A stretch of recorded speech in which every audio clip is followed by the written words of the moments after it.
আমাদের আহ্বানে সাড়া দেওয়ার জন্য। আপনারা জানেন গতকালকে রাতে আমাদের ডিবি পুলিশের একটি টিম অফিসার ইনচার্জ ডিবির নেতৃত্বে থানাব্যাপী বিভিন্ন জায়গায় অভিযান পরিচালনা করছিল। এই অভিযান পরিচালনার এক পর্যায়ে গোপন সংবাদের ভিত্তিতে আমাদের বিরুলিয়া এলাকা থেকে টিসিবির পণ্য একটি ট্রাকে টিসিবির পণ্য আসছে আমরা জানতে পারি। এই সংবাদের ভিত্তিতে আমরা এখানে অবস্থান করি এবং অফিসার ইনচার্জ ডিবি ওনার টিম সহ ওই যে ট্রাক দিয়ে টিসিবি পণ্য নিচ্ছিল ওই ট্রাকটি সহ আটক করে।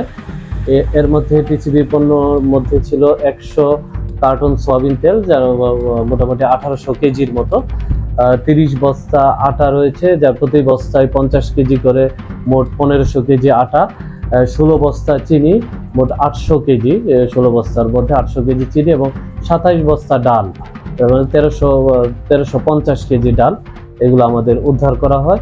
এবং এই যে ট্রাকটি চালাচ্ছিল লিটন মিয়াকেও আমরা গ্রেফতার করি এবং তার বিরুদ্ধে আমরা নিয়মিত মামলা রুজু হচ্ছে। আমরা তাকে অবশ্যই রিমান্ডের জন্য বিজ্ঞ আদালতে প্রেয়ার দেব।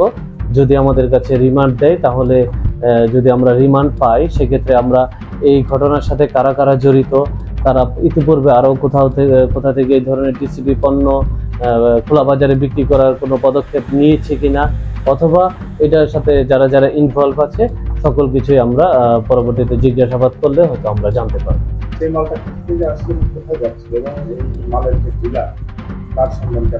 আমরা যখন অভিযান পরিচালনা করে আমরা এখানে যখন চলে আসছে, আমাদের হাতে সময় খুবই কম ছিল, যার জন্য আমরা সকল বিষয় এখনো আমরা ওইভাবে খুঁটিনাটি বিষয়গুলো আমরা এখনো জানতে পারিনি।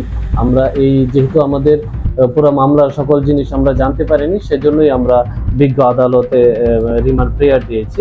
আমরা রিমান্ড প্রেয়ার পেলে আমাদের কাছে যখন পাবো, তখন আমরা আরো বিস্তারিত আপনাদের জানাতে পারি।